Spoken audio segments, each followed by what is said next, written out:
सुग्रीव के द्वारा महोदर का वध। उस महासमर में वे दोनों ओर की सेनाएं परस्पर की मार काट से प्रचंड ग्रीष्म ऋतु में सूखते हुए दो तालाबों की तरह शीघ्र ही क्षीण हो चली। अपनी सेना के विनाश और विरूपाक्ष के वध से राक्षस राज रावण का क्रोध दूना बढ़ गया।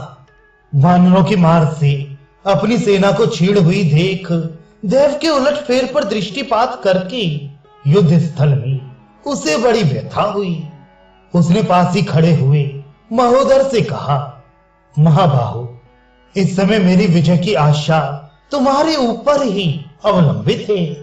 वीर, आज अपना पराक्रम दिखाओ और शत्रु सेना का वध करो। यही स्वामी के अन्न का बदला चुकाने का समय है, अतः अच्छी तरह युद्ध करो।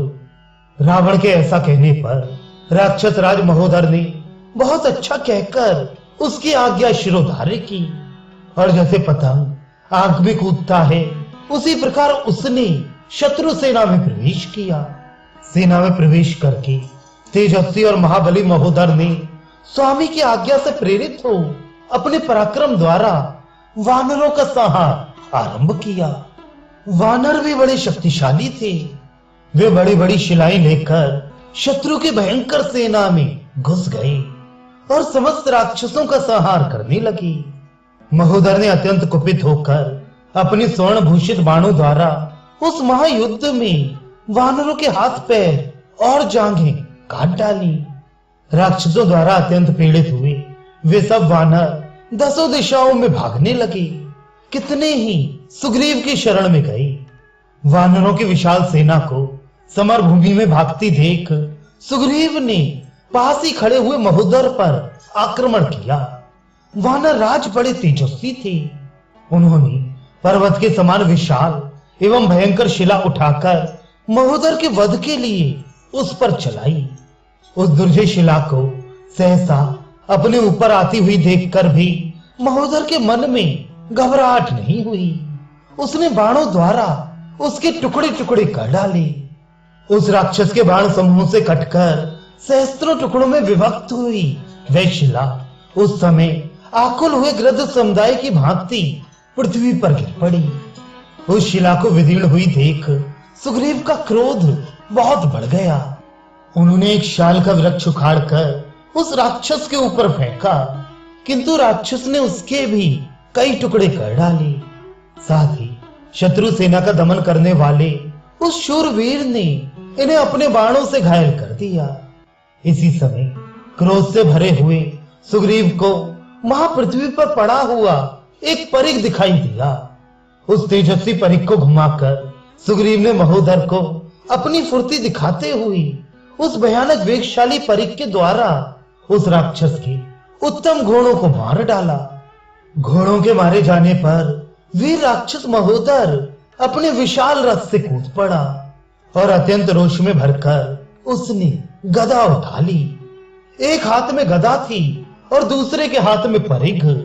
वे दोनों वीर युद्ध स्थल में दो साणों और बिजली सहित दो मेघों के समान गर्जना करते हुए एक दूसरे से भिड़ गए। तदनंतर कुपित हुए राक्षस महोदर ने सुग्रीव पर सूर्य तुल्य तेज से दमकती हुई एक गदा चलाई।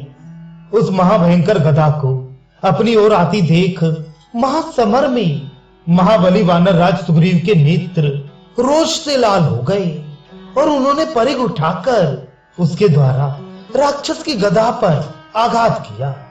वह गदा गिर पड़ी, किंतु उसके वेग से टकराकर सुग्रीव का परिघ भी टूटकर पृथ्वी पर जा गिरा। तब तेजस्वी सुग्रीव ने भूमि पर से एक लोहे का भयंकर मूसल उठाया जिसमें सब ओर से सोना जड़ा हुआ था।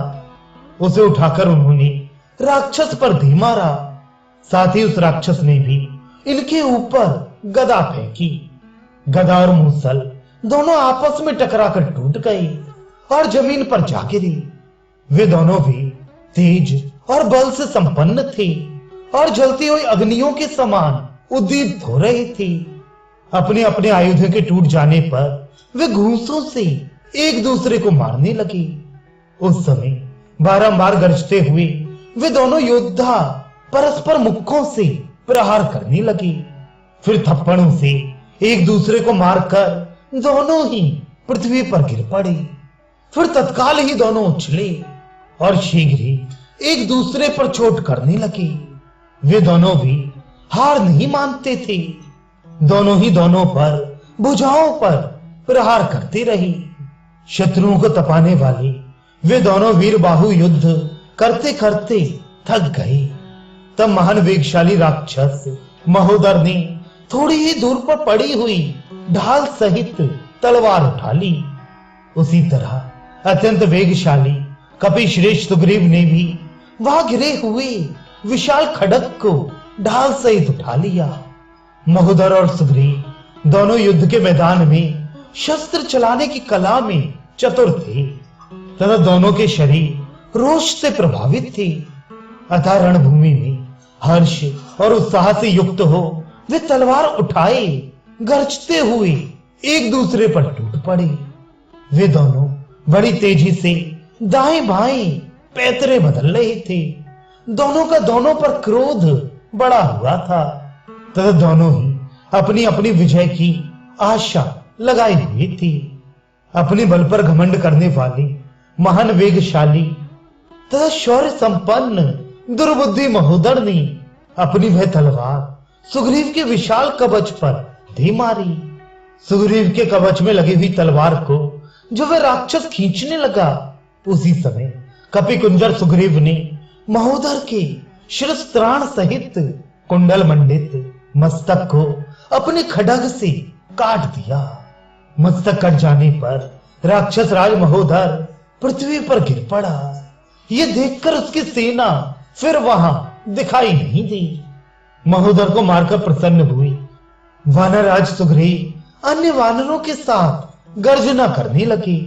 उस समय दशमुख रावण को बड़ा क्रोध हुआ और श्री रघुनाथ जी हर्ष से खिल उठे। उस समय समस्त राक्षसों का मन दुखी हो गया।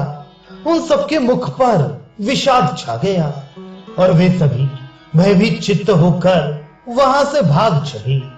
महोदर का शरीर किसी महान पर्वत के एक टूटे हुए शिखर सा जान पड़ता था। उसे पृथ्वी पर गिराकर सूर्यपुत्र सुग्रीव वहां विजय लक्ष्मी से सुशोभित होने लगे, मानो अघर्षणीय सूर्य देव अपने तेज से प्रकाशित हो रहे हों। इस प्रकार वानर राज सुग्रीव युद्ध के मुहाने पर विजय पाकर बड़ी शोभा पाने लगे। उस समय देवता, सिद्ध और यक्षों के समुदाय तथा भूतल निवासी प्राणियों के समूह भी बड़े हर्ष से उनकी ओर देखने लगे।